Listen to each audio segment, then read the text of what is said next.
ঈদ হই গেল রে, ঈদ হই গেল রে, রমজানের ওই রোজা শেষে এলো খুশির ঈদ ওরে চানাচুর থেকে কিনা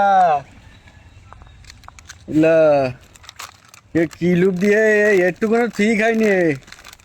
এর মতন হাগর তো বাংলাদেশে নেই তো, একদম কাগজ চাইটি খাই গে। হবো এ ভাই কি করতে চাও? ভাই এই চানাচুর ভাই কিটা এখন ফেলাই দিকে ভাই, হ্যাঁ তাই একটু কোনো থুইনি ভাই এতে ও যা লুপ দি ভাই। হ্যাঁ, লোকের এই সারা ছুটি ফেলাই দেবা তো খোলা কেউ খায়?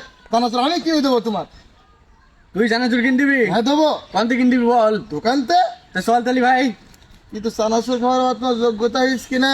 কেন চানাচুর খেতে গেলে কিছু যোগ্যতা প্রয়োজন। কি? যারা মনে করো চাঁদে উঠা, সাগরে ঝাঁপ দেওয়া, হ্যাঁ। তাল গাছে ওঠা। হ্যাঁ হ্যাঁ পারবো ভাই, তাল গাছে উঠতি ভাই। তাল গাছে হ্যাঁ না, এগুলো কঠিন কাজ। না আমি ভাই পারবো ভাই। গাছে ওঠা কি সহজ? এই তুই চানাচুর দিলি তাল গাছে কেন, আমি চা দিয়ে উঠি যাবো। তাই না? হ্যাঁ তুই শুধু আমার তো এখন লাভাই দিবি, তাল গাছে তো আমি লাভ দি পারিনি ভাই। তাহলে ভাই না, আমি দিলাম, সমস্যা নেই। তাহলে চল ভাই, দেরি করে পারবি পারবো বলে ভাই, তুই চানাচুর দিলি ভাই আমি পারবো, তুই চল পারবি নি। দেখি। বড় গাছ বলো, হিসাব করে দেখি পারবি নি বলো তুই। এ ভাই আমি পারবো ভাই।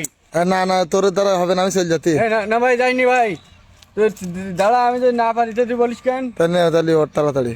আমি পারবো ভাই, আমার লাভাই দিস ভাই। আচ্ছা ছেদ নাই দোকান, তুই ওঠ। আমার লাভাই দিয়ে যাস। হ্যাঁ ওঠ ওঠ। দাঁড়া। এ ভাই হ্যাঁ এরকম ঠেলি দে। এ ভাই হ্যাঁ আমি উঠে কি বলো? ঠিক আছে, ওঠ আর ওঠ। আমি উঠবো। এ ভাই ভাই, এ ভাই এত চানাচুর দিতে হলে তোমার লাভাই দি যা। এ ভাই ভাই